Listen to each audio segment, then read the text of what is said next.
How's it going, college football fans? It is your boy, the Jared Sawyer, coming to you again with another edition of Cows and Quacks. Joined always is my co-host, Mr. Tim Alcorn. Ooh, just hanging out here on the East Coast, just still repping my horns, even though they're a little flustered right now. We got one of our favorite guests back on this week. Sam Finley's joining us back again. How you doing, Sam? I am doing great, fellas. I'm glad to be back. We got a tradition that we got to keep going here, and I'm happy to do my part. Sam is back for Husky Hate Week here. Want to remind everyone we're exclusively on 12 Ounce Sports Radio, and very happy to be here. And Spotify. We're there as well, too. So, Sam, I want to get your take because this wasn't any surprise to Tim yesterday because Tim apparently is clairvoyant and understands how the football committee is going to vote. I kind of thought they'd put Oregon at like 7, maybe 6 at the most. I was stunned. I was out with my wife. We were having dinner. I looked at my phone. I'm like, what? We're at 4? I'm like, what are you what? So it was a pleasant surprise. Big victory. That Ohio State victory was huge. It really, really was. Sam, were you surprised? Were you a little taken back by that? The only thing I was taken back by was I thought that I honestly thought Oregon would be ranked higher in that poll than they were in the AP and coaches. Yeah. But I thought they'd be like 5th, and they'd have to, and you'd be counting on either Michigan State or Ohio State to slip on the banana. Well, they would have. They will when they play each other, obviously. Yes. But that said, I think it is absolutely legitimate to put them there because at the end of the day, we can quibble about did they play as well as they could have in this game or that game. When at the end of the day, no matter, you can say what all these other teams have done or not done, Oregon still has by far the most impressive road win in college football, bar none. Absolutely. At Ohio State. Like I told you, and I told you last week, they went out there in period. Everything else will take care of itself. Everybody else will knock each other off. And, Cincinnati's 6, but Cincinnati's in a good spot because people are going to start knocking each other off. And Cincinnati, I believe the Cincinnati wins out, they will get in also. Yeah, and this season's far from now they have Houston's probably going to play them with one loss, and Houston will probably maybe top 10 by then. And if they beat SMU will probably go back ranked. So that'll be 2 very good wins for Cincinnati also. Yeah, Cincinnati's going to have a good resume. I think what the college football committee said, though, is they just don't value the Notre Dame win as much as some might think, which to me is really, honestly, it's kind of surprising because Notre Dame's sitting in the top 10. They're a legit good team. Notre Dame, if losses occur, Notre Dame is still not out of the playoff picture. Things can happen. A lot's going to happen. So. A lot's going to happen. So Ohio State's remaining schedule, you look at it, they play at Nebraska, Purdue, who's playing great football this year, Michigan State, and then at Michigan. I'm going to tell you something right now, and I was listening to, I think Herbstreit talk about this. Oregon wants Ohio State to keep winning because they will not put Ohio State in front of Oregon if they have the identical record. It will not happen. No way. I agree with that. If Ohio State and Oregon have the identical record, Oregon has the tiebreaker. Absolutely. Yeah, and also the BCS, the committee said they're very, very high on Cincinnati, so they're wanting Cincinnati to play in to the 3rd or 4th spot. Let me ask y'all a question: if Alabama happens to slip to Auburn, is Alabama out of it if they beat Georgia? Done. They're done. Even if they beat Georgia, they won't even. I don't even know if. I'll have to look at will they even. If Auburn beats them, Auburn's going to win the West. Wait a minute here. Yeah. Now you're making. All right. I'm going to go look because I want to know this now because that you just hit on something I guess I hadn't even paid attention to. Yeah, Auburn's sitting in second in the SEC West. If they beat Alabama and they win the rest of their games, they could potentially get in the playoff conversation too. If they win the rest of their games, I don't know if they'll get in or A&M will get in, but one of the two will get in. Well, they're going to, because they both have victories. They're going to decide that this week, which is one of our games. Texas A&M goes, or excuse me, Auburn goes to College Station to play A&M, and then Auburn plays Mississippi State, and then South Carolina, and then Alabama. So, it's not as if that's just an easy schedule to walk through for them. There's going to be a lot. Bo Nix is playing like we always thought he was supposed to play. Man, I tell you, that game in 2019 was impressive.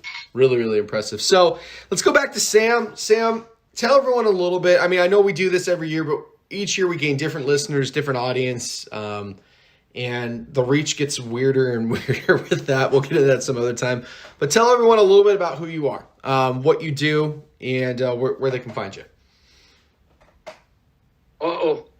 Why, sure. When I was a little boy, I chopped down a cherry tree, and when my dad asked me if I'm not going there.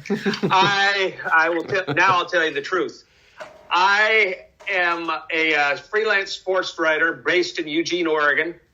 I've been writing primarily for Eugene Magazine for the past 12 years, and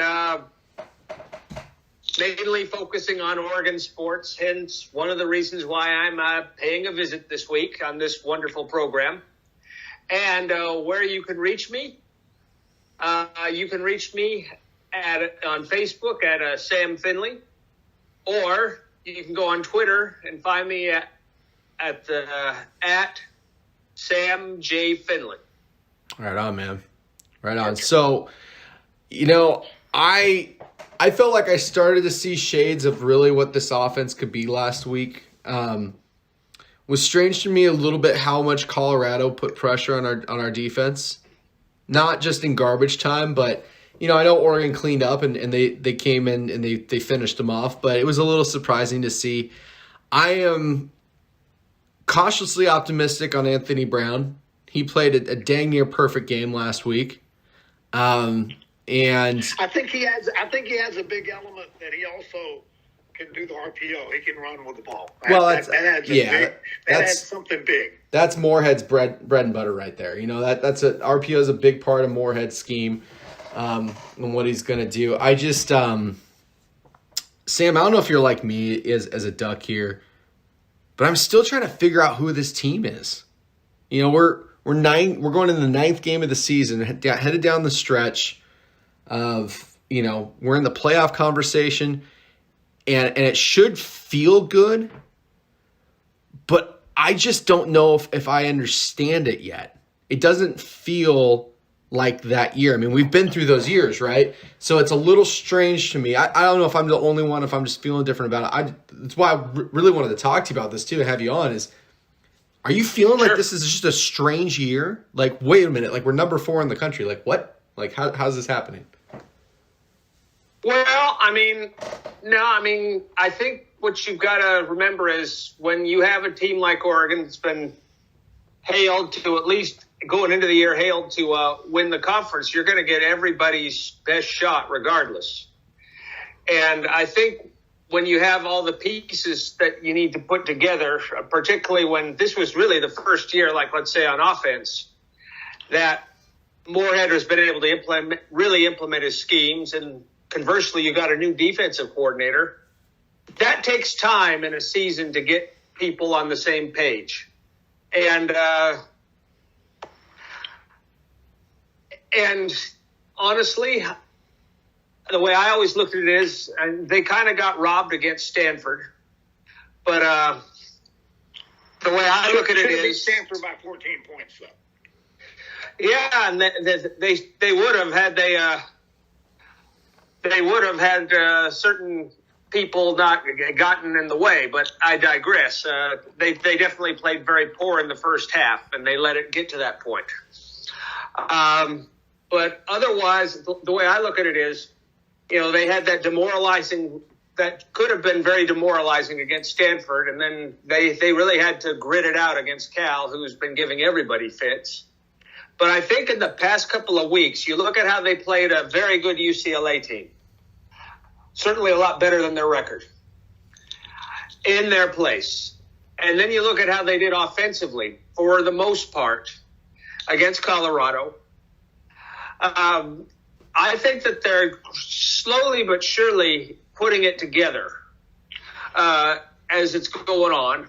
And the schedule in front of them, they got a couple tough ones at the end, well, super tough ones at the end. But if they can just keep kind of improving every week, I don't think that this is necessarily a season where you got to wonder what kind of team this is or not. I will say one thing. I heard a lot of Oregon fans constantly saying they've got to put Ty Thompson in as the starter. Well, see, I'm going to jump in. I disagree, and I've disagreed the whole time. And that's good because you look at what he did in his garbage time against Colorado. Ty Thompson there's a lot of upside to this kid. But he proved at a chance where he could just dropped my phone there. He proved that in that little chance to slam the door on Colorado at the end, he throws a pick. And that resulted in 6-7 points right there that otherwise wouldn't have been there in garbage time for the other side. I'll tell you the way I look at it, and I know that Jared hasn't looked at it this way, but I believe this is Anthony Brown's 10th start ever. Is that right? No. 10th start at Oregon, sure. Yeah, at Oregon. And so he's just grasping the offense now. I mean, and I'm going to tell you what, Saturday, y'all look like juggernauts on offense. Y'all look like the best team in the nation. Y'all look like you could compete with Georgia Saturday. Wow. Just how I feel. Yeah. Your offense was just clicking. And Thibodeau is healthy. That's a big difference. Well, it's a huge difference. He's the most impactful player in college football. And I don't think it'll happen, but I would love to see his name just be in the Heisman mix. It's he's a special player. He can change the game. And ultimately that to me is the whole definition of what a Heisman really should be is that, it's the MVP of the season.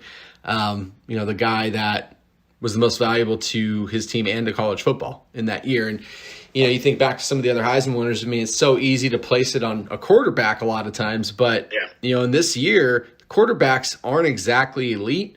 This might be a chance for Thibodeau to make some noise. That this home stretch here, the back end of the season with Oregon, Washington State, Utah, and Oregon State, and then the Pac-12 championship, probably against Utah twice. If Oregon gets through that and Thibodeau plays at his level and feels good doing it, invited.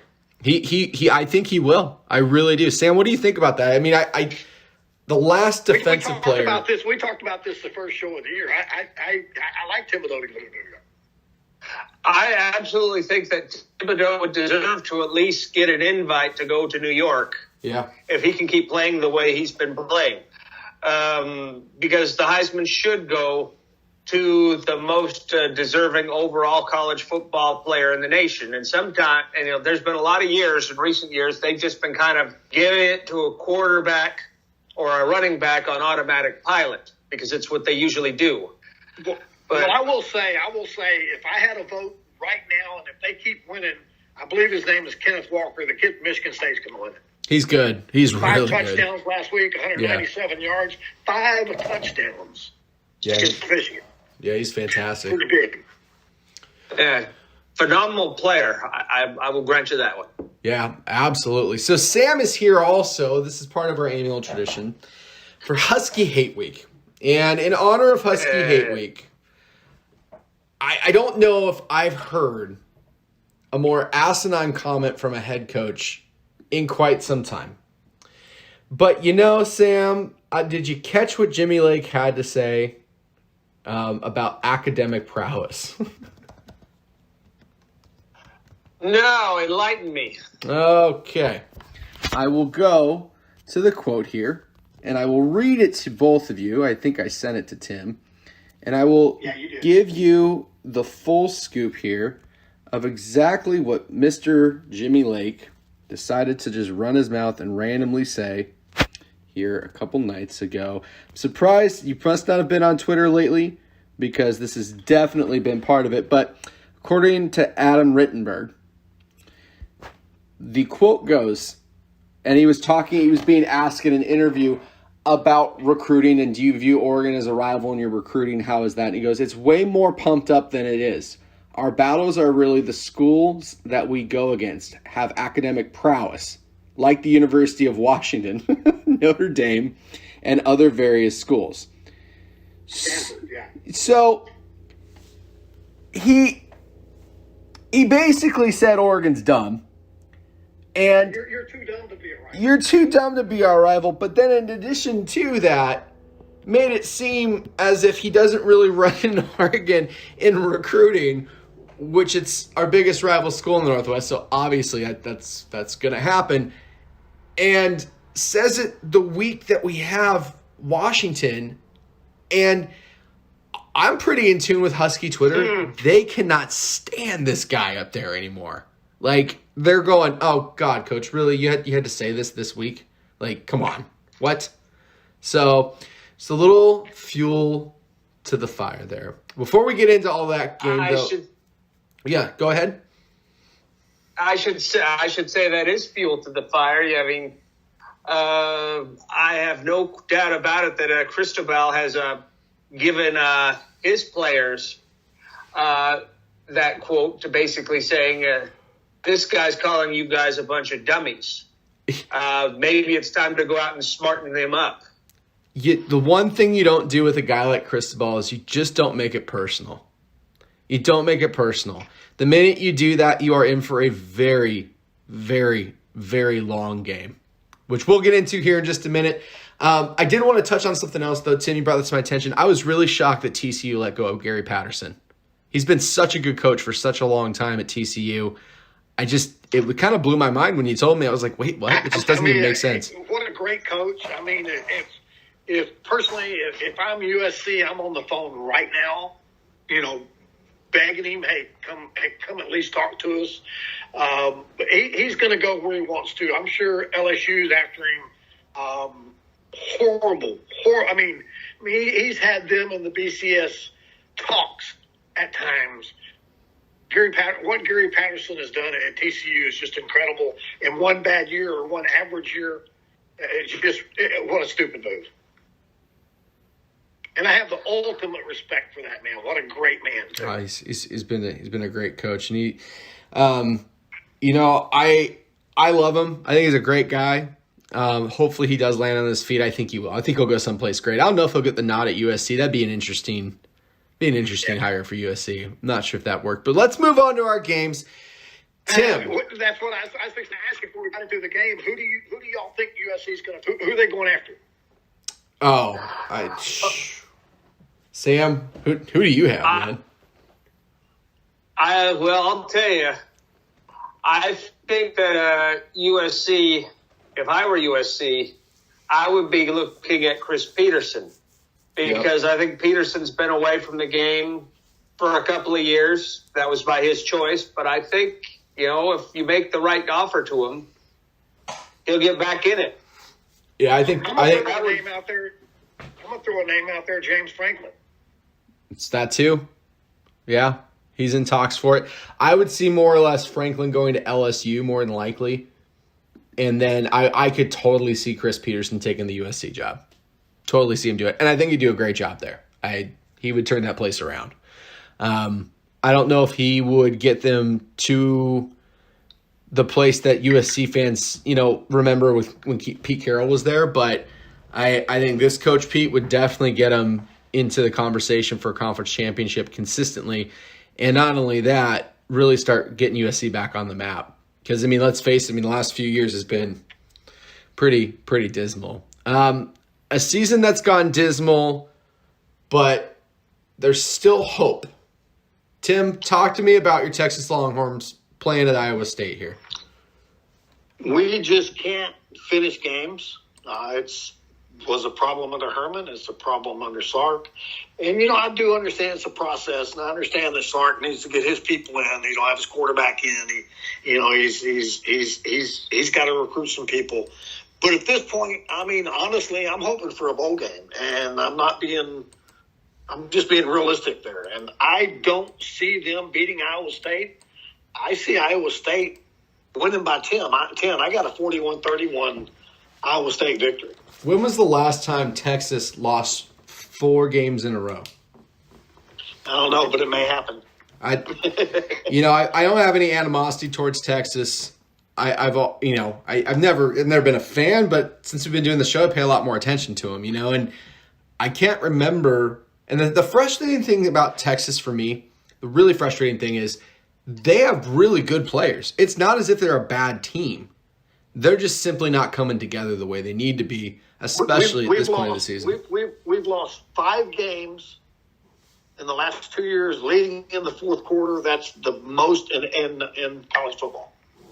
That's sad. That's just wild. That's just absolutely wild. Sam, who do you like in this game? I know you watch a lot of college football as well. Who are you thinking is going to take this one? Yeah, I would like to. I think Tim is basically right about the state of Texas football right now. They definitely have a lot of good players, if you played if a football was a 2-quarter game, they'd be undefeated right now. But we play 4 quarters, and they're not quite finishing. I see a game where Texas will give the Cyclones a run for their money for maybe 2 or 3 quarters, but in the end, I think we're looking at maybe like 45-31 Iowa State. Wow, it's making me nervous to take Iowa State also. I don't know if we've had that before with Texas. I still call me crazy. I still believe in this team. They have great athletes. Seriously, really incredible athletes that I've watched make some insane plays. But scheme beats talent. Iowa State's going to want this more than Texas, and I honestly think that's the difference in this game. I have Iowa State winning 42-35. I want to see Texas get it back together. It's just Iowa State's going to be raring to play Texas this week. Also, some breaking news that come out either yesterday or this morning. Joshua Moore, our senior receiver, and Sark got into a physical battle, and I think Joshua Moore is off the team. Wow. That's good Lord. That's never a good sign. They got into an altercation. I don't know if it's physical, but I think it might have been. Yeah, man. You can't get in a fight with your head coach. Not physically, at least. That's not. No. It's not a way to be. A game that is going to be physical. In all actuality, number 5. Number 5, Ohio State. Ohio State going into play Nebraska, who has really, in a lot of ways to me, been incredibly more competitive this year than I think I gave him credit for at all. Sam, let me go ahead and have you take this one first. Who do you like in this game? Do you think Nebraska has a shot? Yeah, they are competitive enough that if Ohio State just thinks they can go on cruise control against those boys, then Nebraska could punch them in the nose. But that said, if there was a time when Ohio State were to slip, I just don't see it happening this weekend. I think that will probably happen. Nebraska will give Ohio State their best shot, but in the end, Buckeyes will take it like 35-21. Yeah, the way I see it is, Stroud's playing. Stroud needs to be considered going to New York too. He's playing hell of a ball. He's running that team right, and I believe that Nebraska will be good and they'll compete for the first half. But the wave of talent, Ohio State will just be too much. I got a 41-21 victory. Yeah, I'm looking at Nebraska's losses. If you don't take into account Illinois, okay, because that to me was kind of a fluky game for them. They played Oklahoma very tough. They played Michigan State very, very tough. Okay? They lost to Oklahoma by 7. They lost to Michigan State and at Oklahoma. I mean, so they went into it and lost, and they lost by a combined 10 points. Okay? And then they go on this skid where they lose to Michigan by 3, and they lose to Minnesota by 7, and they lose to Purdue by 5. They're so stinking close. It's almost comical. And I feel bad for Frost. I don't like Frost. I don't. Sam and I might differ on this, but I don't like Coach Frost. But I do feel bad for him in this case. I think the Buckeyes win. They are the better team by far, but I would not be shocked if they only beat them by 7 points. So that's why I'm going to take it 41 to 36, 35, something like that, 34. Somewhere in that range. I feel like this will be closer than people think, but Nebraska just doesn't have it to take them down. Okay, and Jared, Sam, I got something totally off because you mentioned Oklahoma. Was y'all both kind of shocked they're only 8? Yeah, I was a little surprised by that. So for Oklahoma, I think the biggest feather in their cap to date really is you guys. Well, they beat everybody in front of them, and that's all they can do. Well, I know, but I mean, if you're looking at strength of schedule and you're looking at, the teams that they've actually faced and actually beat, it's hard to make a resume case for Oklahoma. Now, I mean, they're undefeated. So there's that, right? But you have to read between the lines with what the committee's saying without saying it a lot of times. And what they're saying is they look at their schedule and being 9-0, their only ranked win was against Texas. And Texas is and their problem is they played shitty in every game.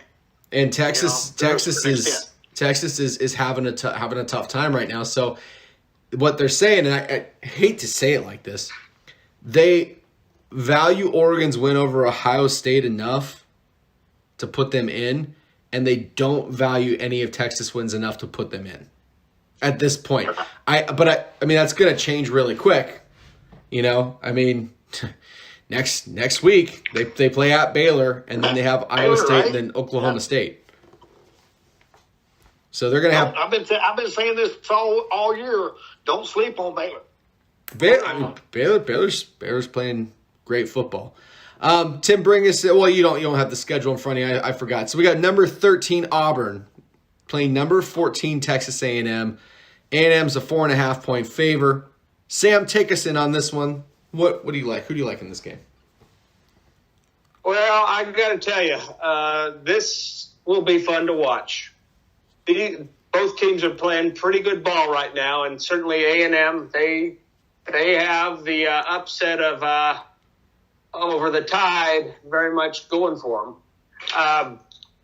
And if this were being played at Jordan-Hare Stadium, I would have to go with the Tigers, but it's not. So I'm picking the Aggies to win.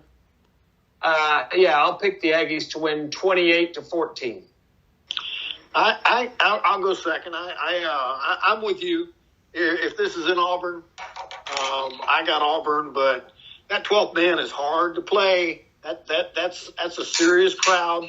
I have it a lot closer, but I have a 35-28 Texas A&M victory. Yeah, Auburn is not Alabama, and they're not going to go in there and do something Alabama couldn't do this year. I have A&M. Actually, I have the exact same score as Tim. They're a different team at home. They're very hard to beat in College Station. So it should be interesting to see how this shakes up, the SEC West. And I mean, that division's going to cannibalize itself here at the end of the season pretty significantly. So it's going to be pretty crazy. Sweethearts of the country right now, number 3, Michigan State at Purdue. They're only a 3-point favor on the road against Purdue, who is playing fantastic football. This is where the gauntlet begins for Michigan State as well. And they have a lot they got to get through to get to it. I was talking to a buddy of mine He's a huge Michigan State fan, alumni. And I asked him about this because, they've been in the playoff before. And he goes, honestly, I can't even think about that. We play at Purdue. We have Ohio State and Penn State to finish the season.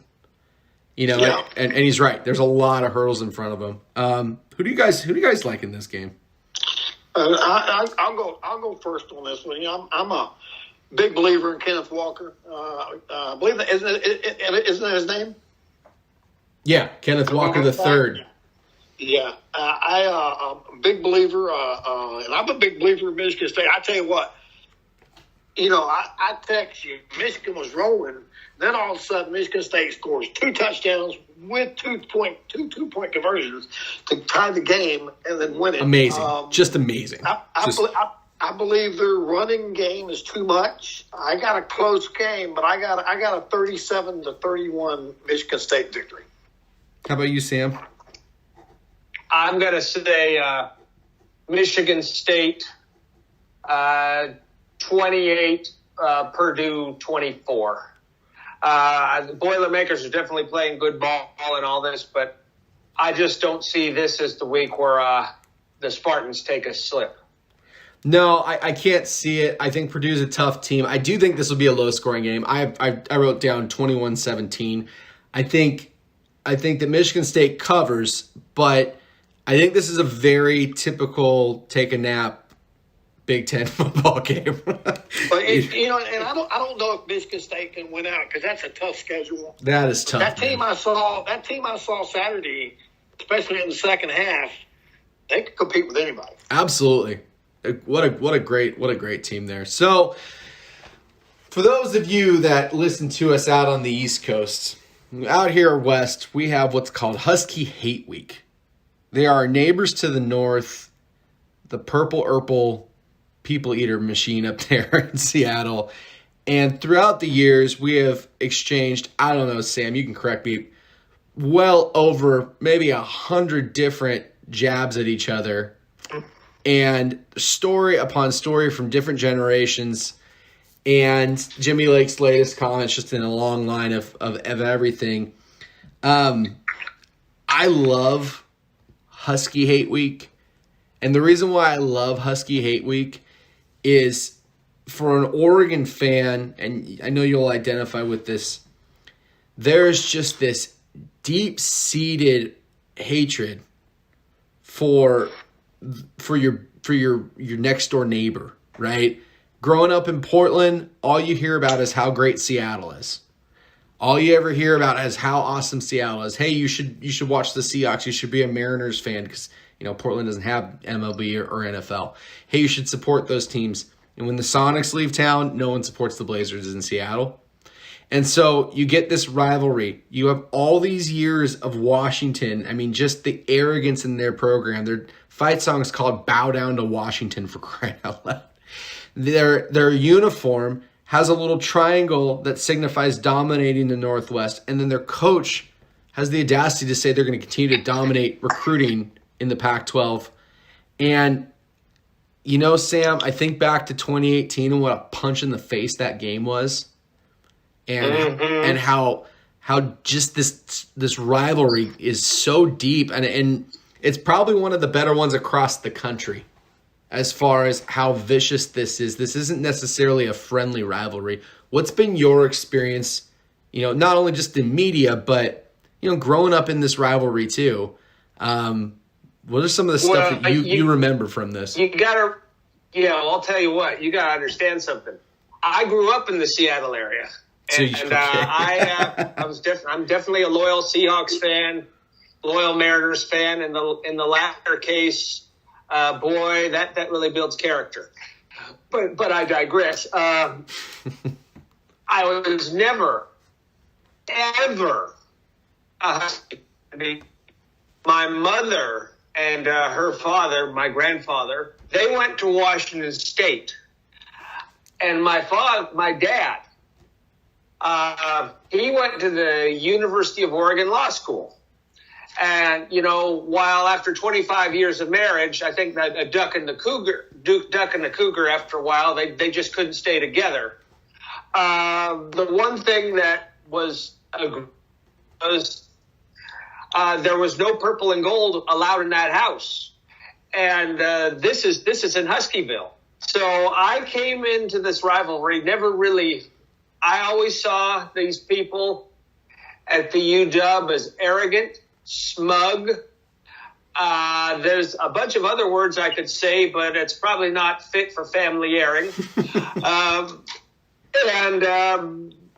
So when Oregon finally, in 1994, they really popped UW on the nose with the pick from Kenny Wheaton, and then followed it up throughout the years with win after win after win.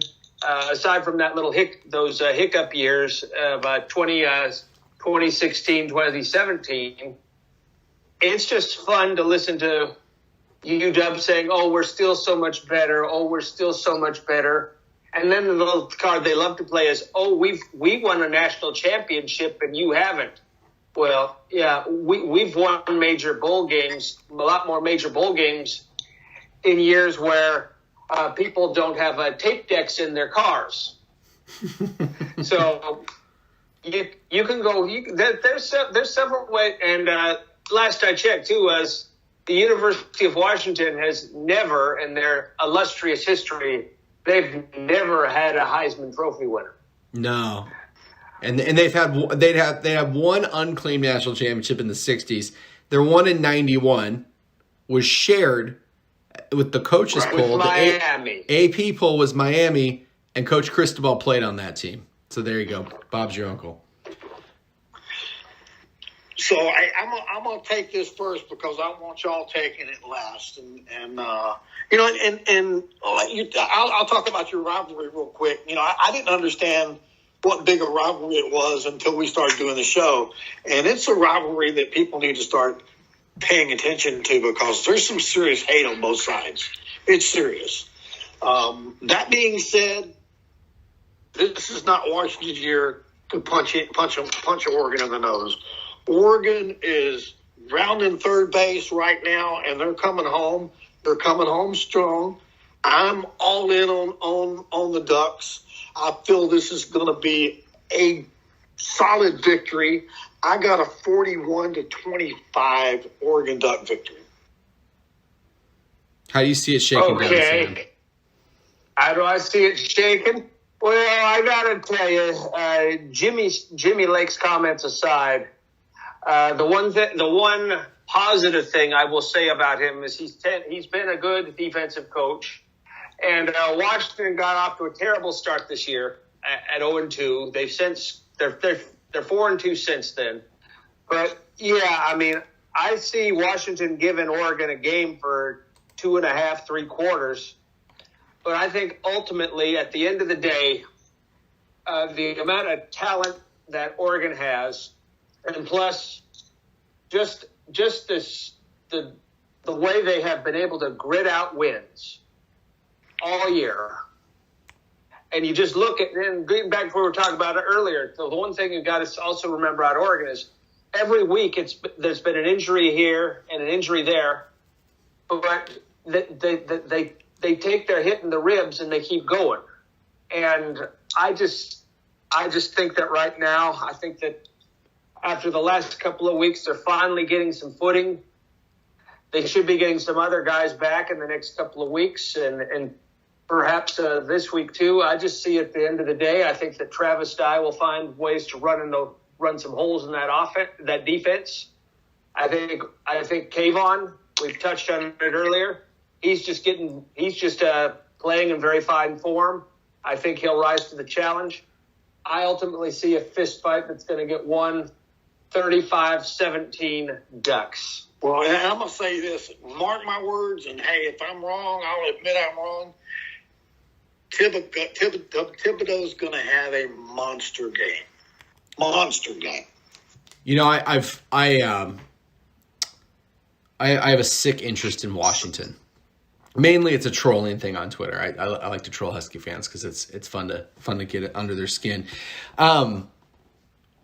Washington's offense is abysmal. Oregon fans have been complaining about offense, but Washington has a horrific offense. Their offensive coordinator is horrible. He's not good. Like, he's really, really bad. In fact, I'm shocked he's finishing this season. UW's 4-4 because they can't score with teams. The only way that they win games is by the defense creating opportunities when they're going against lesser offenses, right? Oregon has the best defense in the conference, and from what I saw Saturday, they might have the best offense as well. If they come out and they keep playing that way, and I really believe they do, this team tends to play down to their opponents, but when they have a big game, and this is a big game, Cristobal will have these guys ready for this game. He understands this game. He understands how important this game is. Oregon's going to come out, and I think they're coming out with their hair on fire. Not that the Huskies are not going to put up a fight, but I think this gets settled in mid third quarter. And I wrote down 38-17, pretty close to you, Sam. I don't see this Washington team making this a fourth quarter game. I just don't. I don't think they have the firepower this year. You know, a couple years ago in Seattle when they had Eason, he was a decent quarterback. They had some really good receivers that have since moved on. Their defensive was fantastic then. Remnants of the Peterson guys. But Washington's just not the same right now. They're just not. And they're going against a team that's been very well battle tested, and they've played their toughest games on the road this year in the shoe at UCLA and have come out victorious. They're going to take care of business Saturday. I'm just happy to continue this win streak. You know, I had a couple years off there where UW got the best of us, but now we're back. I mean, that's a that's a 3 in a row. That's fantastic, man. A couple things before we check. Out. How'd you like that Houston call? My upset alert last week. You nailed it. Good way to end with a kickoff return for a touchdown. That's just ridiculous. This is the most ridiculous thing I've seen in a Very long. straight finish. Wow. Houston's the real deal. Houston's good. I'm glad I grew up there. I always root for them. I'm gonna give you before we get through. I'm gonna give you a upset alert. I don't know if it'll happen, but North Carolina over Wake Forest. Wake Forest is good. Don't think that Wake Forest is not good. They got a hell of an offense. I was just about to bring that up, dude. It's so ridiculous. I was actually looking at Wake Forest's schedule. You know, we all kind of thought UNC would be really good this year. It just hasn't panned out. Is this Sam Howell just hadn't played like he's supposed to. Is this the game they wake up and they just terrorize Wake Forest? I mean, Wake Forest won like 58-3 last week. I mean, Wake Forest is not bad. I mean, they're 8-0, aren't they? They're 8-0. They're first in the ACC. Crazy. Yeah. Wake Forest. Didn't see that on my bingo card. Didn't see that at all. Sam, thank you so much for taking time to join us tonight and come in and do this. We love doing this with you every year, man. And hopefully it's time well spent for you. Yeah, thanks, Sam. I appreciate it. We're glad you. I think it's our 4th or 5th year now. Yeah, it's always a pleasure to talk with you fellas. This has kind of become a second Christmas for me. So I'm welcome. I'm glad to do it every year. I look forward to doing it again next year. Absolutely. Well, we'll be back next week. More games to call, more stuff to go over. But until then,